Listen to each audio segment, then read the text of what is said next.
We start with a handsome Welshman attempting a piss-poor American accent, and his baldy buddy clearly wishing he was anywhere but here and starring in this crud, on their way over to a business meeting with arrogant billionaire genius guy Dr. Victor Von Doom. As equally genius Reed Richards is promptly told to shut up, pitching his proposal to use Victor's space station to conduct a super exciting experiment in orbit. Because turns out this fucker's totally bankrupt, but given he's so bad at science he's literally run out of money with sod all to show for it. Whilst Jessica Alba then turns up as Reed's ex-floozy Sue Storm, who we're then laughably told is meant to be a 23-year-old director of genetic research. Really? And after ace pilot Ben Grimm channels the feelings of the audience by cringing at the awkwardness harder than Tom Hanks when that mad lad from The Office called out Hollywood pedos to their damn faces back in the day, arrogant tosspot Dr. Dictor Von Voom soon agrees to let him use his state-of-the-art equipment, mainly just to show off and revel in how much better he's done in life than his old school classmate who was a teacher's pet and shit. A few days later, and another arrogant tosspot turns up called Jonathan Storm, aka a fresh-faced Chris Evans before he was Captain America and also an insufferable libtard.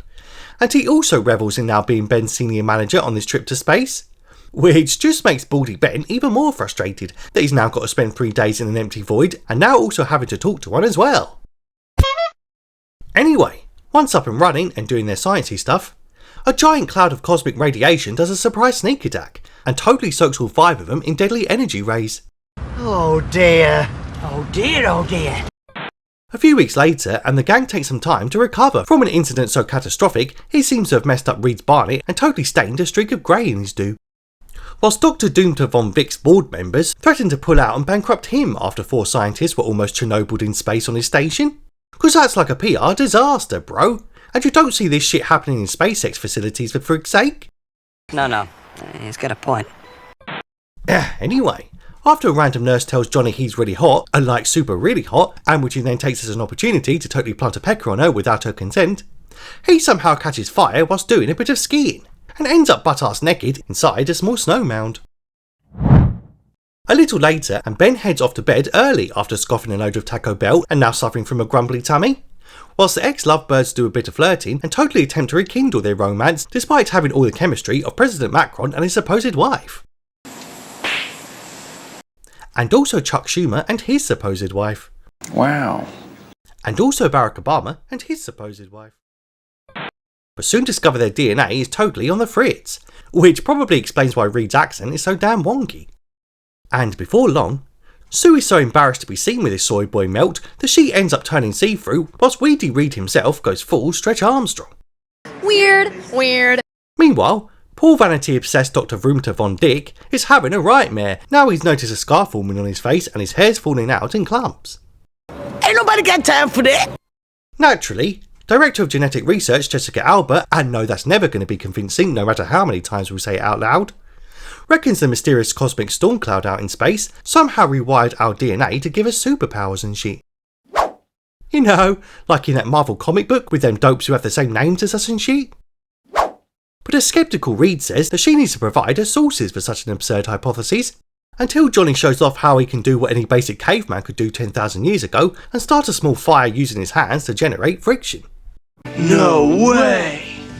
They then go and check on Ben, who seems to have had such bad stomach troubles all night after that freaking Taco Bell that he broke his bloody bed and totally blown a hole in his wall. Just like me when I had a cheeky beefy 5 layers coming back from a night out and couldn't quite make it to the toilet in time. Anyway, turns out said Ben fella's having a pretty bad day himself after revealing his new look to his missus, who almost throws up in her mouth just at the sight of him and then runs off in sheer terror.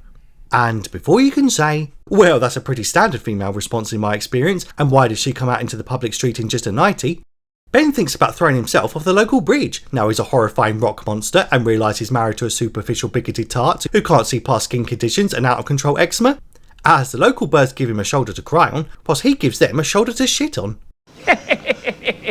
But after heroically causing a devastating pile-up and presumably killing dozens of people just to save one suicidal man from getting hit by a car, he has a reluctant change of heart.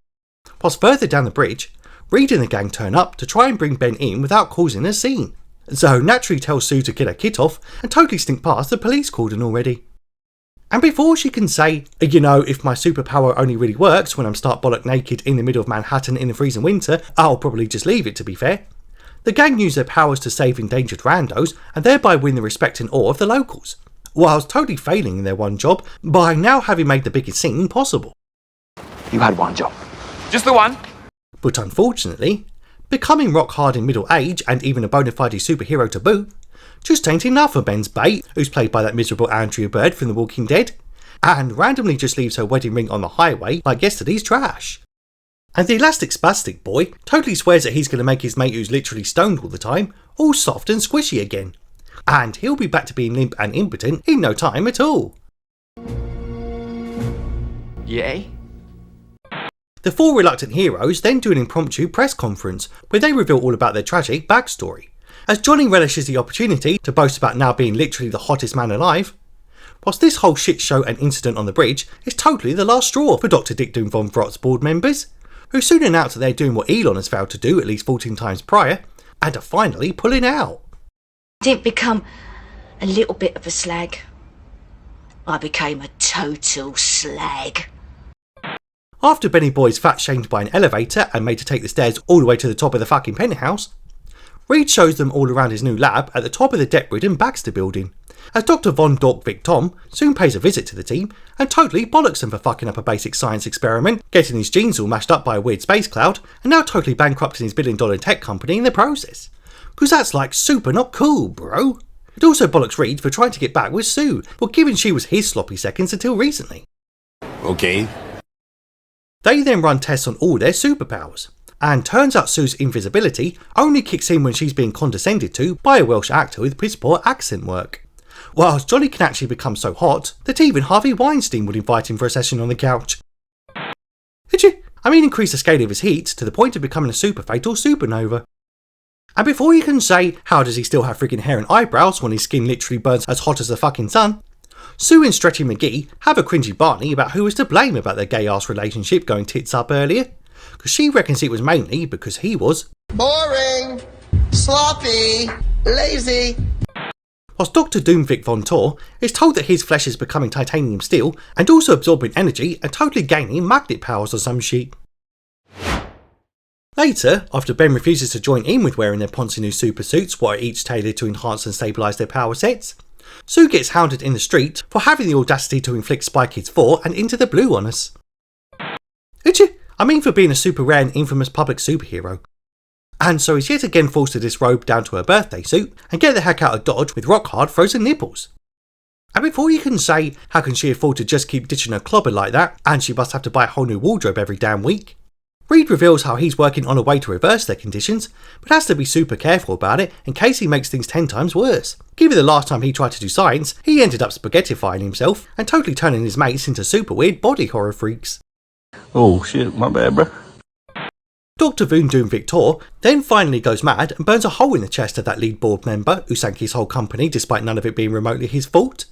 Whilst Johnny gets back to publicly showing off again, despite being under strict instructions to stay shut in like a hermit till Reed can finish his prototype, and soon becomes the face of the team, who he now dubs the Fantastic Four, who all then properly march down there and confront him, because giving them all cringy nicknames and making them sound like a comic book tribute act just ain't fucking on, son, and says that he needs to bloody grow up already. Because although Johnny Boy can enjoy his abilities and turn it off whenever he pleases, poor Ben has to be living like a rock and also rather painfully shit pebbles for the rest of his days. Damn! So said rockhead storms off to a gin joint to drown his sorrows. But the poor sod can't even do that, for given every glass is given, immediately breaks in his hands. Even the ones paid for by young chocolatey blind women trying to hit on him and also fondle him in a small bar, because she reckons being different ain't always a bad thing. Well, unless you're a furry or a kinky German cannibal, I suppose. And in that case, you probably deserve a bit of public shame and whatever disgusted outrage comes your way. Fact check. That's true. Anyway, Dr. Von Vin Dum then approaches a miserable moping Ben and offers him a chance to reverse his condition, and also deviously plants a seed of distrust between him and the others, which seems pretty accurate, given Sue and Reed seem more interested in rekindling their romance than working to make his arse cheeks not super painful jagged cliff edges again. Fair enough. Yeah, fair enough. And although Sue insists that she wants their powers reversed too, well given she's spending a fortune on flu shots and also running out of bras, Ben soon gets murked and manhandled by a scrawny Welshman and totally fondled all over for a second time in one night. And bringing a whole new meaning to being forced to wear a rubber. He then storms off and says that he don't want to be their friend no more. And so a shaken Reed says fuck it, and throws himself into the prototype research pod to totally see if his science has finally worked for once. But at a shocking twist, what no one could ever see coming. Turns out his science has failed yet again, as he soon develops a bad case of Bell's palsy and more saggy chin skin than Mitch McConnell stroking out at a press conference. After finishing the NDA and a string of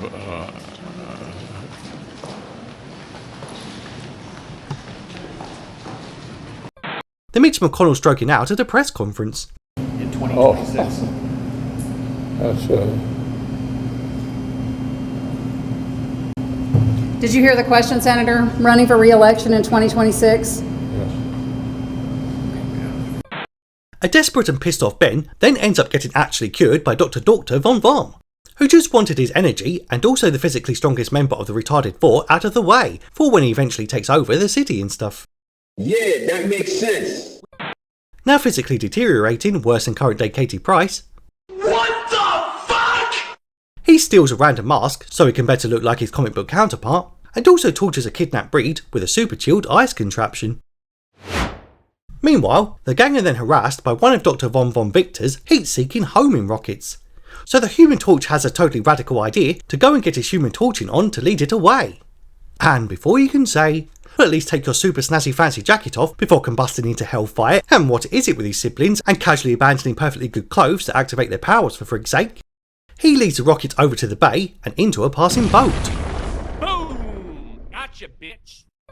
Dr. Dick Todd Don Boom then channels his inner Chris Brown and starts choking out his girlfriend, after she accuses him of being poorly written and just a poor man's Norman Osborn without the split personality or the bloody acting talents of Willem Dafoe.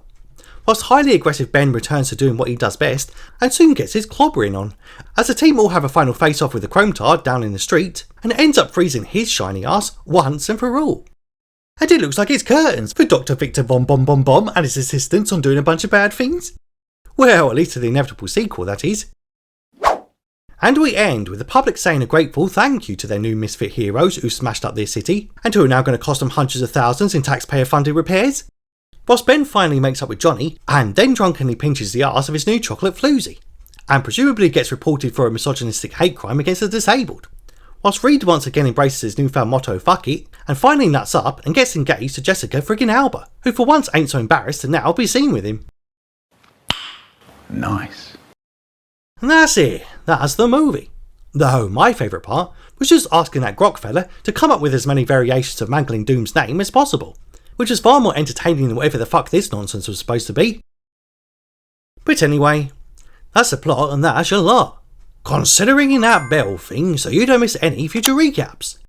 Tell me if you like this flick in the comments if you have time, and I'll become a superpowered superhero by exposing myself to intense radiation, or well, as soon as I can figure out how to fit at least one full limb inside a small kitchen microwave or with you, in the next one.